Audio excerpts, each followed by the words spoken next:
What is up, everybody? My name is Justin. This is Forever Self-Employed, as well as Chris, the Striping Guys channel. Chris is actually live for the first time, so if you guys haven't already, hit the thumbs up button for us. Chris, how's it going, man? It's going good, Justin. How's everything going? It's going good. In today's video, we're going to be talking about how to make $7,000 a day parking lot striping. This is only for professionals, right? Like, in the beginning of your business, you will probably not be able to do a $7,000 parking lot striping job. But in this video, we're going to be breaking down all the aspects of it, how Chris landed it, how Chris quoted it, the problems that he had on it, how he's able to remain so efficient that he's able to make so much money doing this service, and maybe any upsells that he had as well. So we're going to cover every single facet of this job. If you guys haven't already considered parking lot striping as an add-on service to your current business, you guys need to check out the first link in the comment section and the description. That is going to be to the How to Stripe course. In it, we go over 8 hours of information, everything you guys need to know, from how to price the job, lead generation, the pro tips, property protection, as well as the equipment and everything else you need to know in order to get your business off the ground with regards to parking lot striping. A ton of guys have taken this course. A ton of guys have had a lot of success with it. More recently, one guy actually did $150,000 with the information that Chris teaches within the marketing section of this course. So pretty great stuff. Chris, anything you want to mention with regards to, the training, anything you can get from it? Yeah, the training is phenomenal. We were super excited, as you know, because you helped me build it to get this into people's hands, not only as a business startup for somebody that was entertaining the idea of starting a business, but even as a add-on service. I mean, because you already do pressure washing. And then, as you mentioned in your videos, when you added parking lot striping, it was able to help you double your average ticket price. So having this service available to you, whether you're just getting into the industry or you run an existing business like pressure washing, adding this service to your business is going to help you make more money in the long run. And we were super excited in developing it. Now, since we have set the program out and people are starting to enter into the program, we're starting to get to that phase where we're starting to see testimonials coming in about people that are experiencing success. And we're super excited to be able to share that. Absolutely. If you guys are interested in some in-person training, we'll also have links below for in-person training. You guys can come out with Chris, do some jobs with him, shadow him, and by the end of the training, you're actually the one doing the job. So between the How to Stripe course and the in-person training, we got you covered on every single front for you guys to get started with striping in your business and adding it as a service.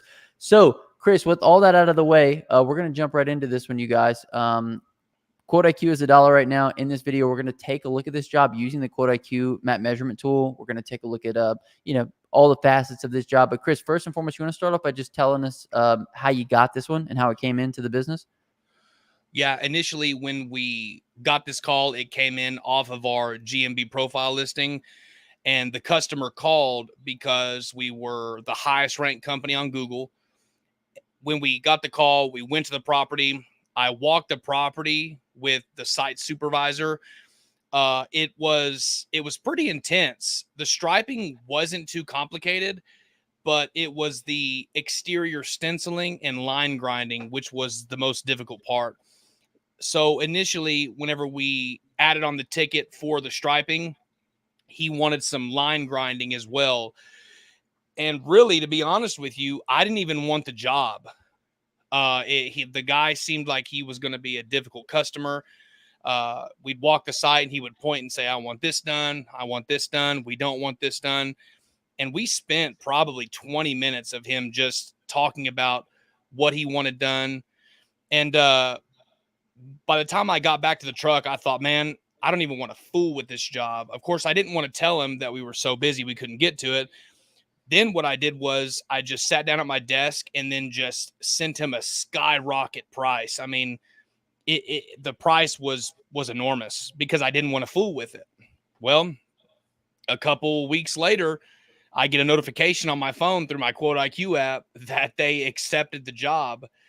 And which I was shocked. I mean, I was blown away. I didn't want to fool with it in the first place, but I went so high. They accepted it. They called me. We set up a day to schedule it. And then we went out there and striped the job. Excellent, excellent, excellent. So what you guys are seeing on the screen is actually Chris at the job. One thing I kind of want to walk through is everything that you quoted, Chris, and everything that he asked you to quote. So we're going to swap the view over here to this one. So as you guys can see, I mean, like there's a ton of like lines everywhere within here. There's probably a lot of stenciling. So Chris, from this view, can you kind of walk us through some of the stuff that they wanted to get done? Yeah, of course. If you look on the property, there was just a 4-inch wide line.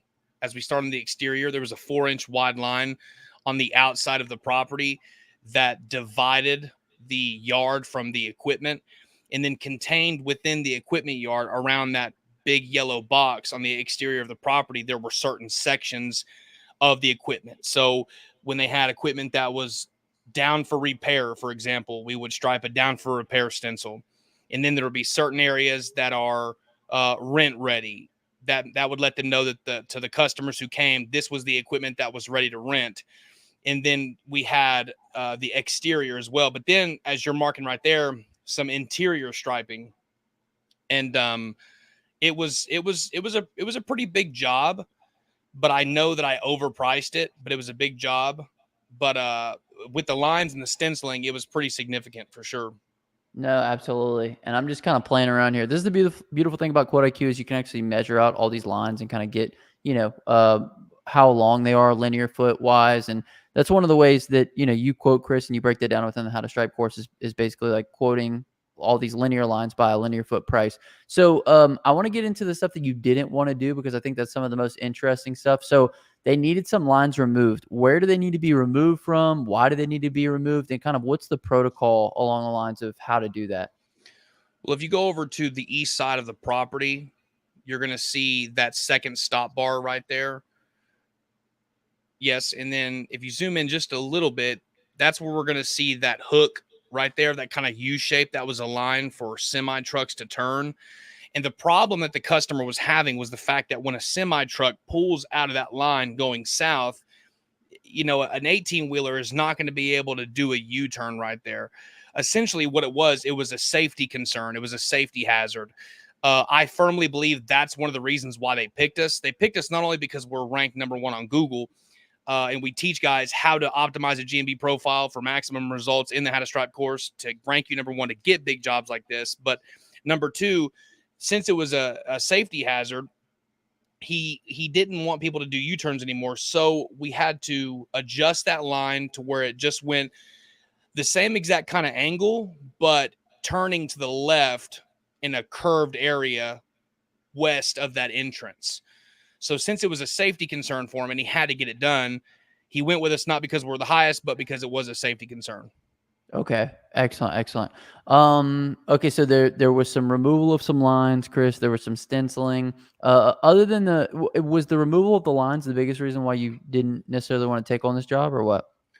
Yeah, I just didn't want to fool with it. I don't have a scarifier, and it's not that the equipment is pretty expensive. I know people that do it. I mean, I called a friend of mine, and he came out right away, grinded up the lines. So it wasn't like we couldn't get it done, but it was just you need to have a vacuum, OSHA regulations. I mean, when you're grinding that up, the dust is there, and I told the customer that I said, if OSHA comes out here and we don't have the proper PPE on the site, we could get in trouble. And they said, don't worry about it. We still want to grind it, because I tried to just get it where we could just kind of black it out, but they wanted to grind it up. They were willing to pay that money to grind it up. And I was willing to charge them. Absolutely. So, we got a comment in here, and it's kind of funny. This comment says 7K a day is a flat lie, and so maybe Zinc has never made that kind of money before. But the biggest thing is the funniest part about this is you quoted it really high because it was something that you didn't want, and the detachment from not wanting it actually I think led you to landing the job. So, Chris, you want to speak a little bit about that? Because in some cases there's jobs that we want so bad, right? And it's almost like that attachment to getting the job is the reason that we don't get it. And in this case, it was kind of the opposite. So what would you have charged us at if you wanted to get it? And then, do you think that kind of played a role, the fact that you did not want it and you getting it? Well, first, that's a great question. First, let me address what the comment said. 7K a day is a flat lie. I will tell you this, that it's not a lie. I didn't want the job to begin with. I mean, I'm telling you, but we get calls like this all day long. When you're ranked within the top 3 on Google for your particular service listing, your phone goes off all the time. And when your phone is constantly going off and you're generating organic traffic coming to you where you're not having to go out and look and generate these leads, but these leads are coming to you, then you're able to charge what you want, accept what you want, decline what you want. And in this case, I just shot it so high to where I didn't think that they would accept it. And I remember before I first got started, I was just like that guy who just made that comment. I would come across videos of people and they were talking about, matter of fact, it was a video that you made. It was a video that you made, and it was titled "How to Make 5K a Day Parking Lot Striping." When I first, I know we're doing a live on a video subject, but I believe this is important for people who are skeptics. When I first entertained the idea of getting into this industry, it was a video that you made that I came across whenever I was working my full-time job. I thought, there's no way. It's impossible. He's got to be lying. Well, I seen that video a couple times. And about the third time that I seen that video, I thought, man, you know what? If they can make 5K a day striping, I can make it too. And so whenever I started, I mean, I can remember the first time I made 5K a day. And, today we made, or that day, whenever I did it, we made 7K that day. So, but yeah, the detachment. And that's something that you say as well that really kind of taught me something was, sell like you don't necessarily need it. And when you operate out of the position of desperation, when you operate from the position of desperation, it minimizes your authority in the perception of the customer. And so we want to always, as service providers, position ourselves in such a way in the eyes of the customer, whereas they feel as if they need our service and not as if we need their business. Because at the end of the day, a commodity is worth whatever someone is willing to pay for it. So if you're willing to pay $3.10 for a gallon of gas, you're going to pay that. Well, if our government raises the price to $8 a gallon for gas, guess who's going to pay for it? You are. So a commodity is worth whatever someone's willing to pay for it. And in this particular case, this customer was willing to pay $7,000 for our service. Absolutely. But your detachment played a big role in that, I think, and the fact that you didn't want it. Because it's kind of paradoxical, right? The jobs that we don't want, we end up getting. And it's because we don't want them, right? So we talked a little bit about how you landed it, Chris. I want to go into some pricing aspects. But before we do, as people on the screen can see, obviously it looks like you're doing some coaching up here. This was a recent hire for your company. Do you want to talk a little bit about how you bring on employees, how you coach them up, and everything else that kind of goes along with that? Sure. Yeah. It's the same exact way we do with in-person training. I throw them on a machine. And as you can see, he's fixing to make a mistake here in this video. I throw them on a machine. They're nervous whenever they're first starting. Whenever I bring people on, of course, I walk them through the process, make sure that everything as far as operation is concerned is consistent. But initially I just throw them on a machine, and they're not prepared. They're not expecting it. And what happens is it forces them in the moment. There's a psychological aspect to it where it forces intense concentration. Remember, like the first time you ever drove a car, or the second or the third time, you know what I mean? And now, you used to drive 10 and 2, but now you drive with one hand, and you just subconsciously just operate that way. Here he goes. Mess up. See that? So he messed up on it. Of course, I made him scratch that up and clean it up. But what I'm saying is they have to experience mistakes like that if they're going to get better. So of course, I go over there and I'm talking to him and I take the machine after this. But throwing them in the line of fire is how you're going to get them better. Okay, absolutely. Another thing that you just mentioned, Chris, you made him clean it up. I think there's a lot to be said about when you make those mistakes, having to fix them afterwards, because then it kind of sticks out into our mind like, hey, we don't want to let that happen again. So if you guys are interested in actually doing some in-person training with Chris, like I said, there's a link down below. That's one of the biggest pieces, right? You actually get to hold the machine. You get to stripe the line. And so, in the case of our buddy Zink here said 7K a day is a flat out lie. It's like, yes, it's a lie if you are someone who doesn't have a business, who's never done a striping job before, who doesn't have the proper equipment to make it happen. And those are all the things that we're going to be getting into in today's video. Because as you guys are going to see, like, this is replicatable. Like you can do this over and over again. And that's what Chris does week in and week out. So Chris, I want to change gears here. I want to go back to this screenshot here. For anybody who doesn't know, we're using Quote IQ. You guys can try Quote IQ for $1 at myquoteiq.com. It'll be linked down below. But let's kind of walk through this quote, if you will, Chris. Like obviously, we don't have to quote every facet of it, but can we kind of touch on some of the most important things? Sure. Yeah. Well, when you're quoting jobs, there are two ways to quote. Either you can quote by your linear feet measurement, how long the lines are, fire lane, striping, handicap boxes, so on and so forth. And that is one way to do it. And that's a good way to do it, especially on larger projects like this. And then there's also time and then the cost.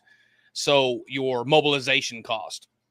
So what I did is I kind of factored in both, because on this, we kind of charged a pretty significant amount just to do it. And also the line grinding itself was $1,000. So the striping and the paint costs and all that factored in too, but it goes all the way around this property. And the stencils were all the way around it as well. And Chris, for anybody who doesn't know what mobilization costs are, can you kind of speak to that a little bit? Sure, yeah. Your mobilization cost is going to be initially what it's going to take for you to, in a sense, pursue the job, right? Because if it's a dentist office with 6 lines, obviously we're not going to do a dentist office with 6 lines on a linear feet basis, because if we were doing, let's say, $1 a foot and there's 5 lines and then we're charging $18 to $20 a foot, you know what I mean? We're Right. looking at like $120, including paint costs. You're paying your labor. It's going to take you an hour to set up the trailer. It's going to take you 10 minutes to drive there, an hour to drive back. And so we factor in our mobilization cost, as in how long is it going to take me to get the job done, and what is my time worth. And I can remember whenever I worked a full-time job, my time was worth what my employer was able to pay me. So back in them days, I had to work all those jobs just to make ends meet. My time was worth $16 an hour. My time was worth $20 an hour.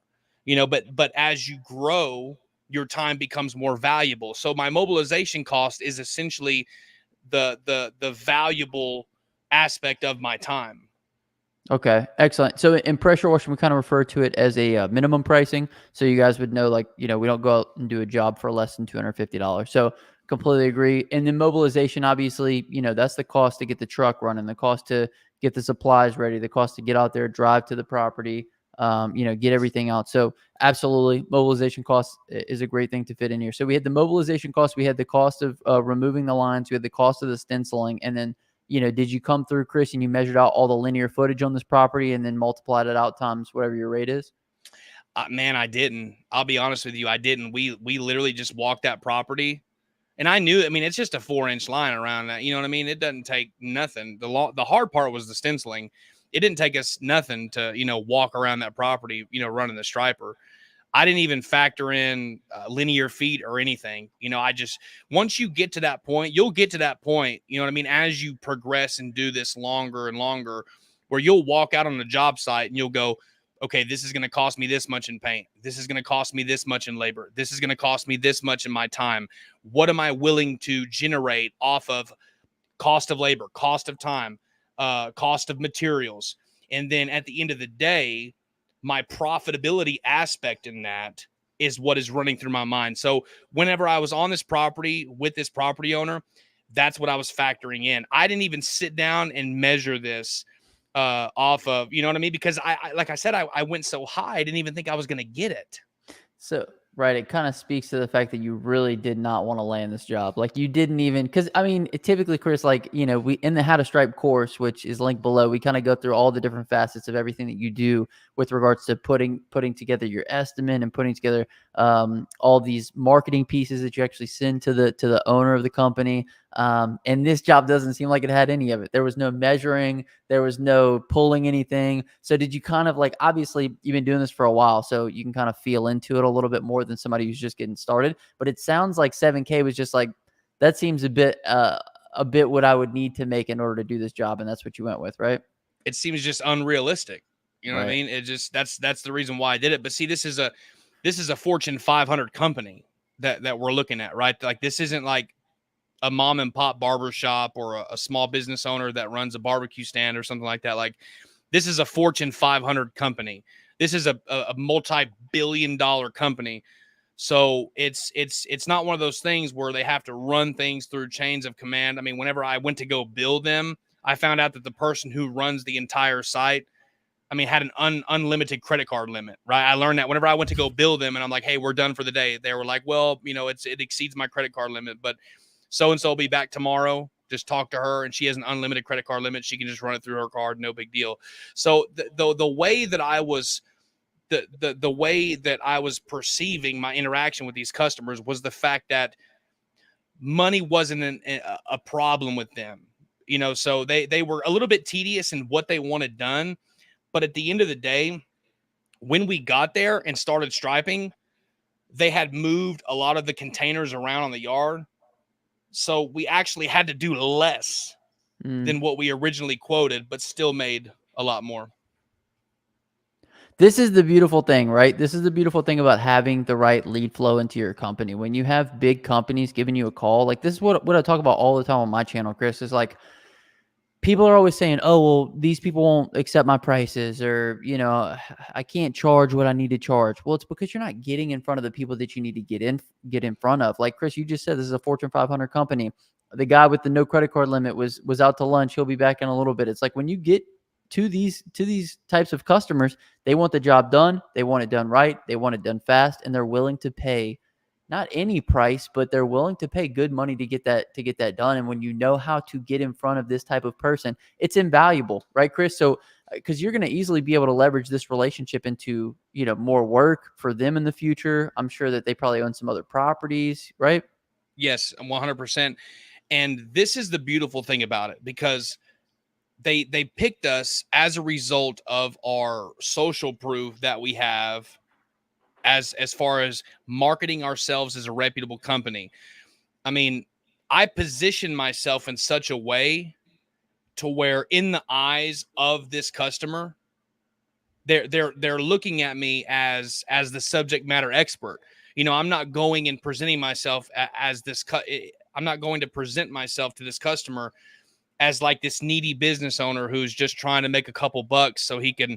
I mean, I'm positioning myself in such a way to where I want that. I want them to know that I don't need this. I'm not coming off in like an arrogant way, or I'm not being rude or mean, but it's just, hey, we'll get you a price in a couple days whenever we get to it. And, because it was a headache job, it was a headache job. And I thought, let me take it back.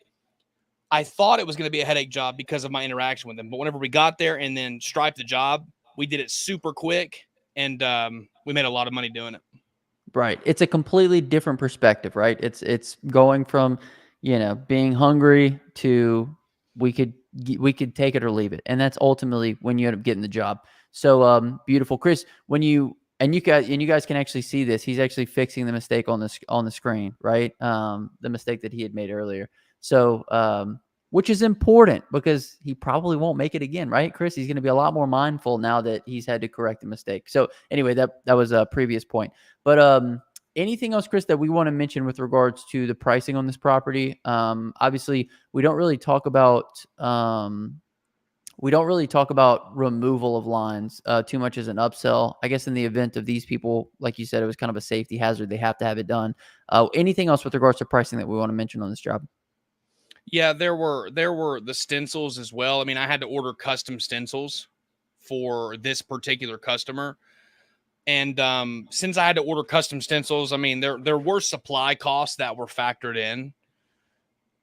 And since there were those supply costs, and we had to get paid, we had to get the custom stencils, I had to pay people. I mean, originally, like, you just see myself and my brother on the job site, but I called two more people on the job site to come and help us because he was trying to wrap it up by a certain time and it was his day off.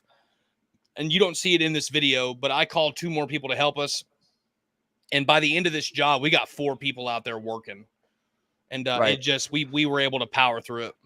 I want to get into job costs here in just a second, but maybe we could talk to, before we get into that, kind of the biggest obstacle. What would you say the biggest obstacle on a $7,000 job is that maybe people wouldn't know, that would, never get into a situation like this where they could get a job like that? Well, from a let me approach this question by two different frameworks. The biggest obstacle for someone who's watching a video like this right now is not believing that it's possible first. Like, that's the first biggest obstacle. And until you're able to create the possibility, then you're not going to believe that it's possible. But first, in order to create, you must then envision. And when you envision, you're able to create. So from the perspective of somebody who doesn't think it's possible, that would be the first aspect, is it really being possible. From a business owner perspective, the biggest difficulty was the fact that my other machine was broken down. I had another machine on this job site. It was our 3500, but the 3400 broke down. I'm still repairing a piston, but we've just been so busy I haven't been able to get to it. And I really need to get in the shop and get it taken care of. It's just, when you got jobs and you're cranking out jobs and you're just getting stuff done, it's almost like you'll be able to get to that later. So from a business owner perspective, one of the most difficult things was having one of our machines broken down. There are two machines on this job site right now, but another one is broken down. So if we had multiple machines running, like 3 machines running at this one time, it would have made this process go a whole lot faster. Okay, beautiful. And that was another one of my questions for you, Chris, is what equipment do we need in order to actually do a job like this? So you have 3 machines. If you wouldn't have had 2, obviously it would have been a worse situation. But what does it look like? What type of machines do we need? How many do we need? What does all that look like? Well, let me say this too, because this most definitely is a possibility. Um, this machine, or this job, could have been done without a machine. And I say it all the time because, like, there's this misconception that people have, like, this barrier to entry, that, like, if I don't have an expensive machine, then I can't get started. That's one of the things we teach within the How to Stripe course: how to get started without a machine. Or if you want to purchase a used machine, how to identify characteristic traits in that machine, even though it's used, that's going to help you get started, though you might not have an expensive budget to get started with. But for this particular job, we have the Graco 3900 and the Titan 3500. A Titan 3500 is about $6,000. These machines right here run about 9 to 10 grand, but there was a company that gave me a significant discount if I came to their open house. So they reached out and said, "Hey, can you come to our open house? We'll give you a discount on a striping machine." They charged me 8 grand for this brand new Graco, and the offer was too good that I couldn't pass it up. So I went, showed my face at this event, and got that 3900. Excellent, excellent, excellent. That's called leveraging relationships, by the way, because for anybody watching this, in order to have a successful business, you need to know how to leverage your relationships. You need to know how to meet people and talk to them, and just take advantage of every single aspect that you possibly can with regards to making your business successful, especially early on. So, biggest obstacles, Chris. Obviously, you said you had a machine down, and this wasn't a job that you wanted to do. I want to get into some of the job costs, right? It's one thing to talk about, we made $7,000 on this job. It's another thing to talk about, okay, what was the labor? What was the paint? What were all these different types of things? So can we talk a little bit about some of that? 100%. Our cost to do the line grinding was, here, let me look. It was $1,000 for the line grinding. We used 15 gallons of paint. We get our paint right at $100.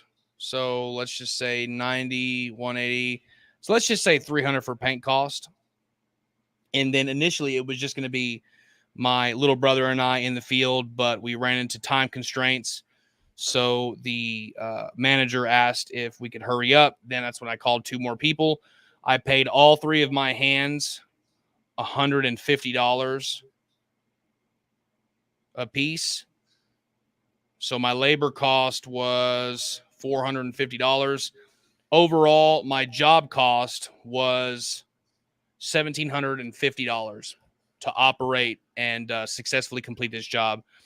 and the ticket price for this job was $7,448. So $7,448 minus $1,750 in profit, walking away after labor and job cost is $5,698. Right, which isn't a bad day, right? If we could do that every single day, that'd be pretty good. Now, if you had the And bandwidth to do I'll say this. I didn't mean to interrupt you, but it's way. Look, we were able to do that in a few hours. We pulled up at I think 8:45. We pulled up at 8:45. We pulled out of that property at 3:30. Absolutely. So when we talk about how big of an opportunity parking lot striping is, like I think this is a clear example of that. And so if you guys haven't already, be sure to check out the How to Stripe course. It'll be the first link in the comment section description. If you want to go out and actually see if this is something that you want to do, you can go and do some in-person training with Chris. We'll have links for that down below as well. Because at the end of the day, it's one thing to see it on YouTube. It's another thing to actually get out there and try to make it happen for yourself. And a lot of times in business, a lot of people don't make it because they don't know everything that's involved. And that's why we wanted to introduce some of this in-person training so you guys could actually get a feel. You could get on site. You could hold the machine. You could spray the paint. You could see every single facet that goes into that. So Chris, we talked a little bit about, everything you guys did on the job, how you landed it, how you priced it, the obstacles, the equipment, what the job costs were for you. Is there anything else that we kind of want to mention with regards to this job, or anything else that would be a good takeaway for people watching this video? Yeah, I would like to add a couple of things. First, a key takeaway is that having a belief that this is possible for you. And that's why Justin continues to talk about in-person training. We have guys that come for in-person training, and we had Ryan that came from Texas for in-person training, who was thinking about franchising into a parking lot striping franchise. Instead of him joining a parking lot striping franchise, paying $5,000 to enter into their business model, as well as a 10% franchise fee for the rest of his life, he came and did some in-person training, got the skills that were necessary, got the How to Stripe course, got the marketing pack, got the legal pack, got lifetime access to the private community group that's going to help you level up, that's going to help you succeed, that's going to help you grow. He did not choose the franchise route, but he chose the independent route. And the resources that we give guys and the accessibility to the high quality level of training that helps them catapult into the next level is found within this training. So the possibilities of starting your own business, adding this as a business, and having these possibilities be open to you and unlocking that door. See, first, before the door is open, you got to knock. I mean, whenever you're going to somebody's house, or you're at somebody's door, you don't just stand at the front door and then just go, well, I hope somebody just opens this door eventually. No, what do? You walk up to the door and you knock. Well, if you want that door open to you, that possibility open to you to give you a new path, a new direction, a new way, you got to knock on the door. And what we're giving guys access to is not only the door, but also a way to knock. So once we give them the training, once we give them the possibilities, once we give them the mentorship, right? We don't just have in-person training, but we also have personalized, customized mentorship programs that we offer as well, right, Justin? Where they have access to us, they can reach out, we can help them scale, build, and grow. I mean, the possibilities are endless. We can offer a customized plan to help people get to that next level. Absolutely. And the proof is in the pudding. Okay. So Chris had a student that did $150,000 this year. I think he had a previous one last year that did over $200,000. I mean, we're talking about the difference between guys working a job and quitting that job and taking the leap into this. So if it's something that you're interested in, be sure to check out the links below, because it's pretty much life-changing. I know when I found Chris, it was, he's a completely different person than the first time that I found him. Chris, let's jump into some of these questions. If you guys have questions, leave them down in the comment section below, and we'll go ahead and jump into these. Chris, do you have an old striping machine for sale? Says Juan. He wants to know. I might. It just depends. Let's talk a little bit about this, Chris, because I think it's an important point for anybody wanting to get into parking lot striping. Obviously, I think this is we definitely cover this in the How to Stripe course, but finding an old machine, what do you recommend with regards to somebody trying to start on a budget? Should they go the used machine route, or should they do a couple jobs, hand rolling first and foremost, and then leverage that money into getting better equipment? That's a good question. First, before just jumping into it, you've got to have the proper training, because if you use the wrong paint, you're going to mess something up. And certain paints are compatible with hand rolling while other paints are not. I mean, you don't want to just jump into it and go, well, just let me wing it, because you might mess something up. Invest in the training, invest in yourself, and get the proper training first. And then contained in that training, we walk you through the processes of your equipment, the machines, what to look for. I mean, I had a friend of mine who runs a striping company out of Florida. Guys, he's crushing it. But he started hand rolling. But his first machine that he ever bought, was a used machine. It was a 3400. He bought it for $3,000. He fired it up, sprayed water through it, and on the surface, everything looked fine. But when he got it back to the house, set it in his garage, he went and he sold a job. After that, he pulls it out of his garage, takes it to the job site, fills it up full of paint, and guess what?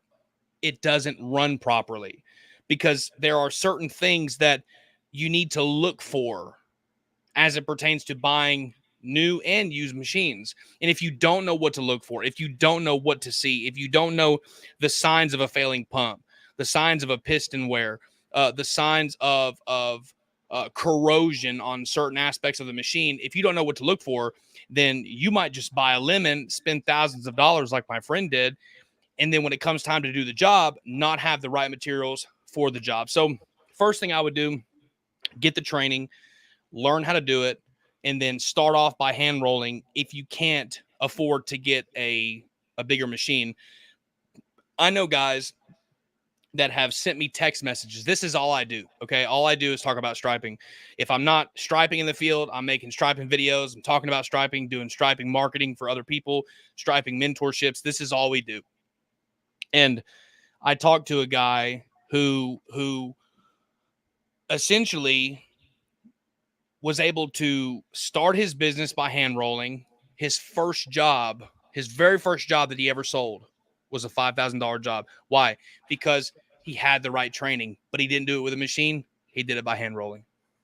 Okay, sweet. So it's kind of one of these instances where, you don't buy a beater because you don't know it's probably rode wet and put up dry or whatever. I'm just kidding. It's probably rode hard and put away wet. So instead, it's better to just go ahead and invest in yourself first and foremost on the training end, do the jobs with the roller, and then reinvest that money. So that way, you know that what you're buying is taken care of. The other thing is what you're buying could have a warranty on it. When you buy something secondhand like that, anytime you cut corners, you're also leaving yourself more at risk for more bad things to happen. Okay. I think guys think, oh, if I save the money here, I'm going to be better off down the road. Well, no, that's not always the case. Sometimes you're actually worse off down the road. So, I think you're right, Chris.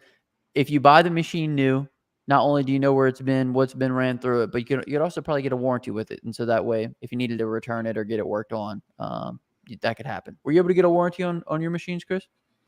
There is it depends on what type of machine you get. I mean, if you get a Titan, one thing that I will say this about the Titan is that there is a lifetime warranty on the pump, which is phenomenal. There's no piston in the Titan 3500, for example. That was the first machine that I started with, was the Titan 3500. It's a wonderful machine. It's my latex machine. We spray latex traffic paint through it.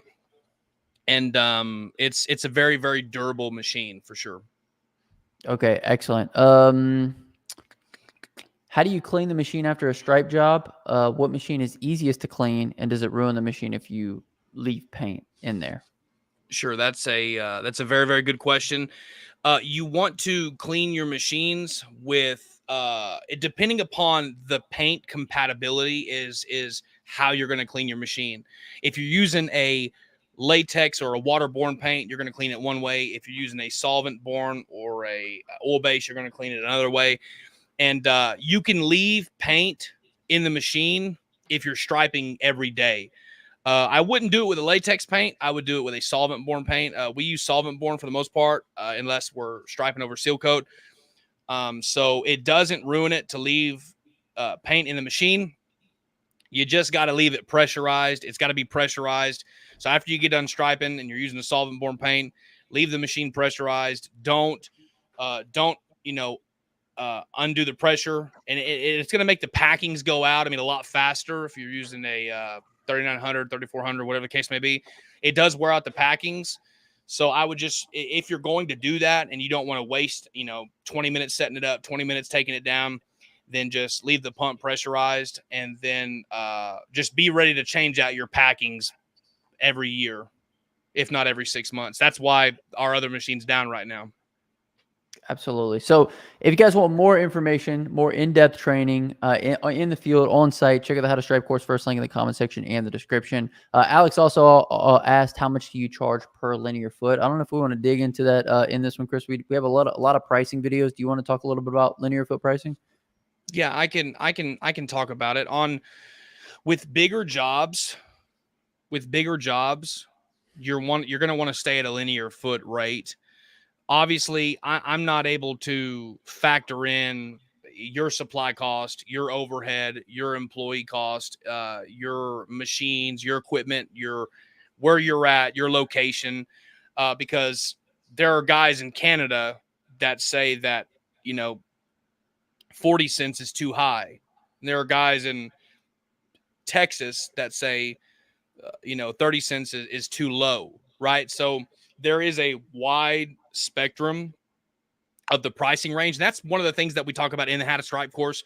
People that get access to the course are going to get in-field training that shows you how to price large commercial jobs. You're going to get a pricing guide, and it kind of gives you a pricing breakdown. Like if you stay between here and here with your pricing structure, the chances of you getting that job greatly increase. But there are several ways to determine your pricing structure. Like I was saying earlier in the live, a smaller job, right? Like a doctor's office, dentist office, or just a mom and pop shop.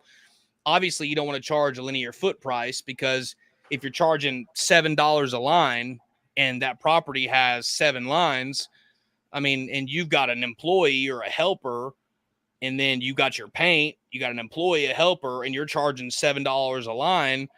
Obviously, it's not going to be compatible to make $49 off of the trip. So in a case like that, you would want to uh uh have a mobilization charge. Whenever I first got started, I would just do any job that any job opportunity that came up, I would go and do it. It didn't matter how big it was. It didn't matter, how big it was. It didn't matter how much pain it cost me. I was just eager for that opportunity. And that there are some ways you can leverage that, but for the most part, your market is different than everybody else's, and that's something that you're going to have to determine for yourself. But we do give you the foundational pricing steps and structure within the How to Stripe course. Excellent. And if you guys need a better way to, measure out your square footage, obviously check out Quote IQ. It is $1 at myquoteIQ.com. We'll have links down below. The biggest thing is, though, is just like Chris said, he doesn't know what your pricing is. He doesn't know where you're at. He doesn't know how many leads you have coming in. For Chris, like, if we gave you the linear foot pricing on this particular job, it'd probably be through the roof. It'd be way more than what Chris would probably charge on any other job, just because he didn't want to land it. Like, he didn't really care if he landed it. So when you put yourself in a position like that, you can charge incredibly more than a situation where you need every single job. In that case, you'd be somewhere around $1.50 or whatever the case may be. But for this one, like I said, if we were to take a look and measure out this linear footage and say, okay, what did Chris charge? I'm sure it'd be pretty ridiculous with regards to what he typically charges. Okay, we got a couple other questions for you, Chris. Thoughts on Rust-Oleum sprayers? I mean, I've never personally used a Rust-Oleum sprayer, but I mean, I wouldn't necessarily be opposed to it to somebody who's wanting to get started. Just to acquire a couple of customers. I mean, there's a guy that I know personally that started with a Rust-Oleum, and his second year he did $100,000. So the possibilities are endless as far as, but in the long run, I mean, there's a difference between a guy who has a hobby and then someone who's trying to build a legitimate company to scale it to get to that next level. So just keep that in mind, that the Rust-Oleum isn't going to be the way to go for larger commercial jobs. Okay, excellent. Last question that we have here, Chris. Hello from Canada. I'm considering getting started with hand rolling. Any ways to increase speed for taping lines? Also, any pointers on type of paint for hand roll and cold weather? Well, first I want to say congratulations for getting started. You are embarking on a journey that a lot of other people will not do. They just simply will not do it. They won't get started. And the hardest part about the journey is just getting started. But if the destination is 1,000 miles away and you've only got a quarter of a tank of gas, you're not going to make it there unless you have the necessary components to get you there. So you can get started with a quarter tank of gas, but just have a good understanding that if you want to make it to your destination, you're going to have to fill the tank up a couple of times before you get there. So first, congratulations on getting started. Philip, grab How to Stripe. If you want a special discount code right now, you can just text me. My number's in the YouTube channel. Send me a text message, and then I will give you a significant cheaper deal on How to Stripe if you reach out to me personally, because I want to help you get started. I Hand want to rolling. contribute to this real quick, Chris. I want to just draw a parallel. It'd be like if you were trying to paint a room, and the difference between you having professional equipment and hand rolling would be like the difference between you trying to hand brush the whole room and having like a sprayer, right? Like you're just going to be light years behind where you could be, but that doesn't mean that you shouldn't get started there. The biggest thing is you don't want to stay there for very long. You want to reinvest in your equipment, reinvest in your education, and reinvest in everything else that's going to allow you to do the job faster so you can take on bigger jobs and you can also ultimately become more profitable. Wouldn't you say so, Chris? I would say 100%. Yeah. And I just wanted to follow up something, if you don't mind, before this question. You talked about the importance of your lead source information and having access to that data. That's one of my favorite things within Quote IQ, how it is structured in such a way to where it gives the business owner control, right? Like at a glance right now, I can see where all of my leads are coming from. I mean, remember whenever I got access to the platform, I told you how excited I was about Quote IQ and my lead source information. Right. As you see it right there, it's talking about your lead source, your Google or your referral, postcard, flyer, current customer. Can you scroll down a little bit so I can see? Yep.